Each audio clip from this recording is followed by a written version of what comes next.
ओम नमः शिवाय। हर हर महादेव। माता पार्वती की जय। प्यारे भक्तगणों, आज की वीडियो में आप सभी श्रवण करेंगे शुक्ल प्रदोष की व्रत विधि, महत्व, कथा और साथ में श्रवण करेंगे आरती। शास्त्रों में बताया गया है कि शुक्ला प्रदोष व्रत के दिन भगवान शिव की विधिवत उपासना करने से जीवन में कई सकारात्मक बदलाव आते हैं। इस विशेष दिन पर रुद्राभिषेक का विशेष महत्व है। मान्यता है कि प्रदोष व्रत के दिन भगवान शिव को जल अर्पित करने से कई प्रकार के रोग, दोष और समस्याएं दूर होती है और जीवन में सुख समृद्धि का आगमन होता है। साथ ही इस व्रत का पालन करने से आत्मिक व मानसिक शांति प्राप्त होती है। साथ ही इससे देवाधिदेव महादेव अपने भक्तों से जल्दी प्रसन्न होते हैं। अब आइए जानते हैं प्रदोष व्रत की तिथि। वैदिक पंचांग के अनुसार फाल्गुन मास के शुक्ला पक्ष की त्रयोदशी तिथि 22 मार्च सुबह 4:44 पर शुरू होगी और इस तिथि का समापन 23 मार्च सुबह 7:17 पर होगा। प्रदोष व्रत के दिन भगवान शिव की उपासना प्रदोष काल में की जाती है, इसलिए शुक्ल प्रदोष व्रत 22 मार्च 2024 शुक्रवार के दिन रखा जाएगा। पंचांग में बताया गया है इस दिन प्रदोष व्रत पूजा शाम 6:34 से रात्रि 8:55 के बीच की जाएगी। अब आइए जानते हैं शुक्रवार प्रदोष व्रत की पूजन विधि के बारे में। शुक्र प्रदोष व्रत करने के लिए त्रयोदशी के दिन सूर्योदय से पहले उठ जाए। स्नान करने के बाद साफ हल्के सफेद या गुलाबी कपड़े पहने और शुक्र प्रदोष व्रत का संकल्प ले। उसके बाद बेलपत्र, अक्षत, दीप, धूप, गंगाजल आदि से भगवान शिव की पूजा करे। इस व्रत में भोजन ग्रहण नहीं किया जाता है, इसलिए निराहार रहे और केवल जल का सेवन करे। पूरे दिन का उपवास करने के बाद सूर्यास्त से थोड़ी देर पहले दोबारा से स्नान करे। शाम के समय प्रदोष काल में उत्तर पूर्व दिशा में मुख करके कुशा के आसन पर बैठ जाए। उसके बाद भगवान शिव को जल से स्नान कराकर रौली, मौली, चावल, धूप, दीप से पूजा करे। भगवान शिव को चावल की खीर और फल अर्पण करे। आखिरी में ओम नमः शिवाय मंत्र का 108 बार जाप करे और भोलेनाथ के सामने हाथ जोड़े। अब आइए जानिए कि शुक्रवार प्रदोष व्रत के दिन हमें क्या करना चाहिए और क्या करने से बचना चाहिए। ऐसा माना जाता है कि प्रदोष व्रत की पूजा में कभी भी काले रंग के वस्त्र धारण करके ना बैठे। इसके अलावा अगर आप प्रदोष व्रत रख रहे हैं तो कोशिश करें कि इस दिन किसी भी तरह का गलत काम ना करें। भगवान शिव की पूजा में तुलसी का प्रयोग नहीं करना चाहिए। नारियल चढ़ाते वक्त इस बात का ध्यान रखें कि शिव जी को नारियल चढ़ाना शुभ होता है, लेकिन उन्हें नारियल का पानी कभी नहीं चढ़ाना चाहिए। भगवान शिव की पूजा के दिन आप हरे, लाल, सफेद, केसरिया या पीले वस्त्र पहन सकते हैं। अब आइए श्रवण करते हैं शुक्रवार प्रदोष की बड़ी ही दुर्लभ कथा। आपसे हमारी निवेदन है कि कथा को पूरा अवश्य सुनिएगा और दूसरे भक्तों के पास भी शेयर कीजिएगा। प्रेम से बोलिए उमापति शंकर भगवान की जय। कथा। स्कंद पुराण में वर्णित एक कथा के अनुसार प्राचीन काल में एक विधवा ब्राह्मणी अपने पुत्र को लेकर भिक्षा लेने जाती थी और संध्या को लौटती थी। एक दिन जब वह भिक्षा लेकर लौट रही थी तो उसे नदी किनारे एक सुंदर बालक दिखाई दिया जो विदर्भ देश का राजकुमार घर में गुप्त था। शत्रुओं ने उसके पिता को मारकर उसका राज्य हड़प लिया था। उसकी माता की भी मृत्यु अकाल हुई थी। ब्राह्मणी को उस बालक को देखकर बहुत दया आई और उसने उस बालक को अपना लिया और उसका पालन पोषण किया। कुछ समय पश्चात ब्राह्मणी दोनों बालक के साथ देवयोग से देव मंदिर में गई। वहां उनकी भेंट ऋषि सांडलिया से हुई। ऋषि सांडलिया ने ब्राह्मणी को बताया कि जो बालक उन्हें मिला है वह विदर्भ देश का राजा का पुत्र है जो युद्ध में मारे गए थे और उनकी माता को ग्रह ने अपना भोजन बना लिया था। ऋषि सांडल्य ने ब्राह्मणी को प्रदोष व्रत करने की सलाह दी। ऋषि आज्ञा से दोनों बालकों ने भी प्रदोष व्रत करना शुरू कर दिया। एक दिन दोनों बालक वन में घूम रहे थे, तभी उन्हें कुछ गंधर्व कन्याएं नजर आई। ब्राह्मण बालक तो घर लौट आया, किंतु राजकुमार धर्मगुप्त अंशुमति नाम की गंधर्व कन्या से बात करने लगे। गंधर्व कन्या और राजकुमार एक दूसरे पर मोहित हो गए। कन्या ने विवाह हेतु राजकुमार को अपने पिता से मिलवाने के लिए बुलवाया। दूसरे दिन जब वह पुनः गंधर्व कन्या से मिलने आया तो गंधर्व कन्या के पिता ने बताया कि वह विदर्भ देश का राजकुमार है। भगवान शिव की आज्ञा से गंधर्व राज ने अपनी पुत्री का विवाह राजकुमार धर्मगुप्त से करवाया। इसके बाद राजकुमार धर्मगुप्त ने गंधर्व सेना की सहायता से विदर्भ देश पर पुनः आधिपत्य प्राप्त किया। यह सब ब्राह्मणी और राजकुमार धर्मगुप्त के प्रदोष व्रत करने का फल था। स्कंद पुराण के अनुसार जो भक्त प्रदोष व्रत के दिन शिव पूजा के बाद एकाग्र होकर प्रदोष व्रत कथा सुनता या पढ़ता है, उसे 100 जन्मों तक कभी दरिद्रता नहीं होती। प्रेम से बोलिए उमापति शंकर भगवान की जय। एक समय की बात है कि बहुत वर्ष पूर्व ऋषि मुनि भगवान को पाने के लिए कठोर तपस्या करते थे। यह तपस्या कैसी रहती थी? एक पांव पर खड़े होकर नमस्कार की मुद्रा में भगवान का नाम जप करना, पानी में नमस्कार की मुद्रा में खड़े रहकर अखंड भगवान का नाम जप करना, हिमालय जैसे पर्वत पर जाकर अंत ठंड में एक ही जगह अनेक वर्ष तक बैठकर नाम जप करना, इस प्रकार तपस्या की जाती थी। तपस्या के समय न कुछ खाया जाता था न ही पिया जाता था। इसी प्रकार कठोर तपस्या करने के बाद भगवान भक्त पर प्रसन्न होकर उन्हें आशीर्वाद देते थे। इसी प्रकार भगवान शंकर को पति रूप में पाने के लिए माता पार्वती कठोर तपस्या कर रहे थे। तपस्या के समय वह भगवान के चिंतन में ध्यान मग्न बैठी थी। उनकी तपस्या पूर्ण होने ही वाली थी कि उसी समय उन्हें एक बालक के डूबने की चीख सुनाई दी। माता तुरंत उठकर वहां पहुंची। उन्होंने देखा एक मगरमच्छ बालक को पानी के अंदर खींच रहा है। वह बालक अपने प्राण बचाने के लिए बहुत प्रयास कर रहा था तथा मगरमच्छ उसे खाने का प्रयास कर रहा था। अंततः करुणामयी माता पार्वती को बालक पर दया आई। माता ने मगरमच्छ से निवेदन करते हुए कहा, बालक को छोड़ दो, इसे आहार न बनाओ। उस पर मगरमच्छ बोला, माता यह मेरा आहार है। मुझे हर छठे दिन भूख मिटाने के लिए जो पहले मिलता है वह मेरा आहार होता है। मेरा आहार ब्रह्मा ने निश्चित किया है। माता पार्वती ने फिर कहा, आप इसे छोड़ दो, मैं इसके बदले अपनी तपस्या का फल आपको दूंगी। पार्वती माता ने बालक के प्राणों की रक्षा के लिए अपनी कठोर तपस्या का फल दांव पर लगाया। मगरमच्छ ने भी उसे स्वीकार किया। पार्वती माता ने उसी समय संकल्प किया और अपनी पूरी तपस्या का फल उस मगरमच्छ को दे दिया। मगरमच्छ को माता के तपस्या का फल प्राप्त होने के कारण वह सूर्य के जैसे चमक उठा। उसकी बुद्धि में शुद्ध हो गई। उसने कहा, माता आप अपना पुण्य वापस ले लीजिए, मैं इस बालक को छोड़ दूंगा। माता ने तो वचन दिया था, इसलिए उन्होंने तपस्या का फल वापस लेने से मना कर दिया और वह बालक को गोद में लेकर ममता से दुलारने लगी। बाद में माता ने उस बालक को उसके घर सुरक्षित लौटा दिया और वे अपने स्थान पर वापस आ गई। भगवान शिव जी को प्राप्त करने हेतु उन्होंने पुनः तप करना आरंभ कर दिया। उसी समय भगवान शिव जी माता पार्वती के सामने प्रकट हो गए। भगवान शिव जी उन्हें बोले, पार्वती अब तुम्हें तप करने की आवश्यकता नहीं है। हर प्राणी में मेरा ही वास है।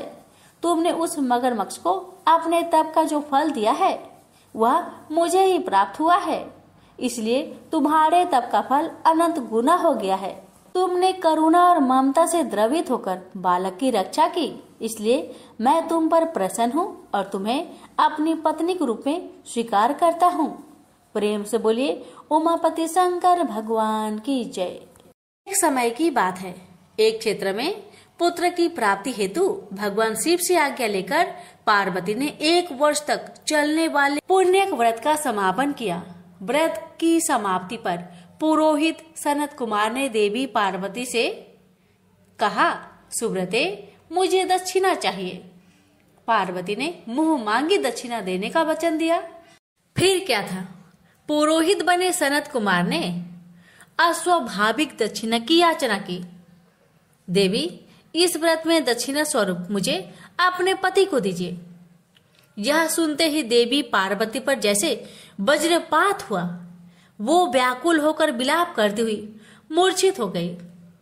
पार्वती को मूर्छित देखकर ब्रह्मा, विष्णु और मुनियों को हंसी आ गई। उन्होंने पार्वती को समझाने के लिए भगवान शिव को भेजा। पार्वती की मूर्छा टूटने पर शिव ने उन्हें समझाया, हे देवी, देव कार्य, पितृ कार्य या नित्य नैमितिक जो भी कार्य दक्षिणा से रहित होता है निष्फल हो जाता है। उस कर्म से दाता कालसूत्र नामक नगर में गिरता है। इसके बाद वह दीन होकर शत्रुओं से पीड़ित होता है। ब्राह्मण को संकल्प की हुई दक्षिणा उस समय न देने से वह बढ़कर कई गुना हो जाती है। भगवान विष्णु और ब्रह्मा ने पार्वती से धर्म रक्षा के लिए अनुरोध किया। धर्म ने भी समझाया, देवताओं ने भी कहा, मुनियों ने भी दक्षिणा देने की प्रेरणा दी। फिर भी पार्वती चुप रही। तब सनत कुमार ने कहा, हे शिवे, या तो आप मुझे दक्षिणा में अपने पति को प्रदान कीजिए या अपने दीर्घकालीन कठोर तप का फल भी त्याग दीजिए। इस महान कर्म की दक्षिणा न मिलने पर मैं इस दुर्लभ कठोर व्रत का फल ही नहीं, आपके समस्त कर्मों का फल भी प्राप्त कर लूंगा। उद्गन होकर पार्वती ने कहा, पति से वंचित हो जाने वाले कर्म से क्या लाभ?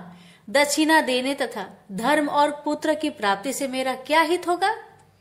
पृथ्वी देवी की उपेक्षा कर वृक्ष की पूजा करने से क्या प्राप्त हो सकेगा? साध्वी स्त्रियों के लिए पति 100 पुत्र के समान होता है। ऐसी स्थिति में यदि व्रत में अपने पति को ही दक्षिणा दे दी जाए तो पुत्र से क्या लाभ? यह सत्य है कि पुत्र पति का ही अंश होता है, लेकिन उसका एकमात्र मूल तो पति ही होता है। मूल धन के नष्ट होने पर समस्त व्यापार ही विनष्ट हो जाता है। उसी समय आकाश में देवताओं और ऋषियों ने एक रत्न निर्मित रथ देखा जो पार्षदों से घिरा हुआ था। उस रथ से श्री नारायण उतरकर देवताओं के सम्मुख उपस्थित हुए। उन श्री नारायण को ब्रह्मा, विष्णु और शिव ने रत्न सिंहासन पर बैठाकर उन्हें प्रणाम किया और हाथ जोड़कर गदगद कंठ से स्तुति की। वहां का सारा वृत्तांत जानकर श्री नारायण ने कहा, शिव प्रिया पार्वती का यह व्रत लोक शिक्षा के लिए है, अपने लिए नहीं, क्योंकि ये तो स्वयं समस्त व्रतों एवं तपस्याओं का फल प्रदान करने वाली है। इनकी माया से ही चराचर जगत मोहित है।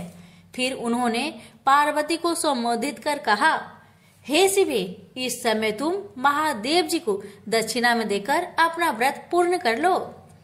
फिर समुचित मूल्य देकर अपने जीवन धन को वापस ले आना।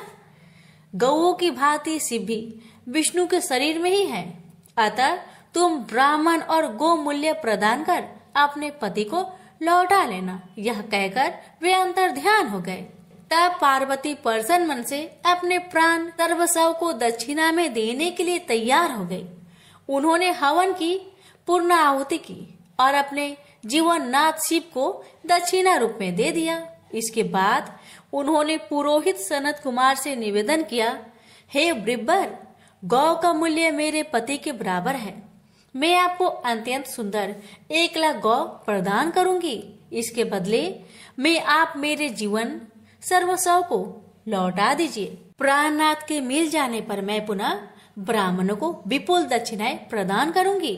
तब सनत कुमार ने पार्वती से कहा, हे देवी, मैं ब्राह्मण हूँ, मैं 1 लाख गौ लेकर क्या करूँगा? इस दुर्लभ रत्न के सामने 1 लाख गौ की क्या तुलना है? मैं इन्हें साथ लेकर त्रिलोक में भ्रमण करूंगा। उस समय समस्त बालक उन्हें देखकर प्रसन्नता पूर्वक ताली बजा बजाकर अट्ठास करेंगे। कहने के साथ ही सनत कुमार ने भगवान शिव को अपने पास बैठा लिया। यह सुनकर पार्वती जलहीन मछली की भांति छटपटाने लगी। उन्होंने मन ही मन सोचा, कैसा दुर्भाग्य है मेरा कि मुझे ना तो अभिष्ट देव का दर्शन ही हुआ और ना ही व्रत का फल प्राप्त हो सका। आधीर होकर वे अपने प्राण त्यागने के लिए प्रस्तुत हो गई। अकस्मात उसी समय आकाश में तेज समूह प्रकट हुआ। उस तेज समूह को देखकर पार्वती ने उससे अपने ऊपर दया करने को कहा और उस महान तेजो राशि के मध्य विश्व मोहन श्री कृष्ण स्वरूप का दर्शन किया। ऐसे भुवन मोहन अनूप रूप को देखकर भगवती पार्वती उसी के सदृश पुत्र की कामना करने लगी और उसी क्षण उन्हें वह वर भी प्राप्त हो गया। तदंतर वह तेज वही तिरोहत हो गया। तब देवताओं ने ब्रह्मा पुत्र सनत कुमार को समझाया। सनत कुमार ने दिगंबर शिव को उनकी प्राणेश्वरी पार्वती को लौटा दिया। तो प्रेम से बोलिए उमापति शंकर भगवान की जय। शिव जी की चालीसा। श्री गणेश गिरिजा सुवर्ण मंगल मूल सुजान, कहत अयोध्या दास तुम देहु अभय वरदान। जय गिरिजापति दीन दयाला, सदा करत संतन प्रतिपाला। भाल चंद्रमा सोहत नीके, कानन कुंडल नाग फनीके। अंग और सिर गंग बहाए, मूंड माल तन छार लगावे। वस्त्र खाल बाघंबर सोहे, छवि को देख नाग मुनि मोहे। मैना मातु की है दुलारी, बाम अंग सोहत छवि न्यारी। कर त्रिशूल सोहत छवि भारी, करत सदा शत्रुन क्षयकारी। नंदी गणेश सोहे तह कैसे, सागर मध्य कमल है जैसे। कार्तिक श्याम और गणेराऊ, यह छवि को कही जात न काऊ। देवन जब ही जाए पुकारा, तब ही दुख प्रभु आप निवारा। किया उपद्रव तारक भारी, देवन सब मिली तुम ही जुहारी। तुरंत सडानन आप पठायो, लमनी नेस महामारी गिराओ। आप जलंधर असुर संहारा, सुयश तुम्हारा विदित संसारा। त्रिपुरासुर सन युद्ध मचाई, सब ही कृपा कर लीन बचाई। या तप ही भगीरथ भारी, पूर प्रतिज्ञा तसु पुरारी। दानिन मह तुम सम को नाही, सेवक स्तुति करत सदाही। वेद नाम महिमा तव गाई, अकथ अनादि भेद नहीं अपाई। परकट उड़थी मंथन में ज्वाला, जारे सुरासुर भय बिहाला। किन्हे दयाता करी सहाई, नीलकंठ तब नाम कहाई। पूजन रामचंद्र जब किन्हा, जीत के लंक विभीषण दिन्हा। सहस कमल में हो रहे धारी, किन्ह परीक्षा तब ही पुरारी। एक कमल प्रभु रखे उजोई, कमल नयन पूजन चह सोई। कठिन भक्ति देखी प्रभु शंकर, भय प्रसन्न दिए इच्छित वर। जय जय जय अनंत विनाशी, करत कृपा सबके घटवासी। दुष्ट सकल नित मोहि सतावे, भ्रमत रहे मोहि चैन नावे। त्राही त्राही मैं नाथ पुकारो, जही अवसर मोहि आने उबारो। ले त्रिशूल शत्रुन को मारो, संकट से मोहि आने उबारो। मातु पिता भ्राता सब कोई, संकट में पूछत नहीं कोई। स्वामी एक है आस तुम्हारी, आए हरहु अब संकट भारी। धने निर्धन को देत सदाही, जो कोई जाचे वो फल पाही। अस्तुति के ही विधि करो तुम्हारी, क्षमहु नाथ अब चूक हमारी। शंकर हो संकट के नाशन, मंगल कारण विघ्न विनाशन। योगी अति मुनि ध्यान लगावे, नारद सारद शीस नमावे। नमो नमो जय नमो शिवाय, सुर ब्रह्मादिक पार न पाए। जो यह पाठ करे मन लाई, ता पर होत है शंभु सहाय। ऋणिया जो कोई हो अधिकारी, पाठ करे सो पावन हारी। पुत्रहीन कर इच्छा कोई, निश्चय सी प्रसाद देहि तोई। पंडित त्रयोदशी को लावे, ध्यान पूर्वक होम करावे। त्रयोदशी व्रत करे हमेशा, तन नाही ताके रहे कलेसा। धूप दीप नवद चढ़ावे, शंकर सम्मुख पाठ सुनावे। जन्म जन्म के पाप नसावे, अंतवास शिवपुर में पावे। हे अयोध्यास तुम्हारी, जानी सकल दुख हरहु हमारी। नीत नेम कर प्रताही, पाठ करो चालीसा। तुम मेरी मनोकामना, पूर्ण करो जगदीश। मगसर छठी हेमंत ऋतु, संवत 64 जान। अस्तुति चालीसा शिवहि, पूर्ण कीन कल्याण। प्रेम से बोलिए उमापति शंकर भगवान की जय। शिव जी की आरती। ओम जय शिव ओमकारा, ओम जय शिव ओमकारा। ब्रह्मा विष्णु सदा शिव, अर्धांगी धारा। ओम जय शिव ओमकारा। एकानन चतुरानन पंचानन राजे। हंसानन गरुड़ासन, वृषवाहन साजे। ओम जय शिव ओमकारा। दो भुजी चार चतुर्भुजी, 10 भुज अति सोहे। त्रिगुण रूप निरखता, त्रिभुवन जन मोहे। ओम जय शिव ओमकारा। अच्छी माला बनमाला, रुंडमाला धारी। चंदन मृग मद सोहे, भाले शशिधारी। ओम जय शिव ओमकारा। श्वेतांबर पीतांबर बाघंबर अंगे। सनकादिक गरुणादिक, भूतादिक संगे। ओम जय शिव ओमकारा। कर के मध्य कमंडलु चक्र, त्रिशूल धरता। जग करता जग भरता, जग संहार करता। ओम जय शिव ओमकारा। ब्रह्मा विष्णु सदा शिव, जानत अविवेका। वांछर माधे ये तीनों एका। ओम जय शिव ओमकारा। काशी में विश्वनाथ विराजत, नंदी ब्रह्मचारी। नित्य उठी भोग लगावत, महिमाति भारी। ओम जय शिव ओमकारा। त्रिगुण शिव जी की आरती, जो कोई नर गावे। कहत शिवानंद स्वामी, मनवांछित फल पावे। ओम जय शिव ओमकारा।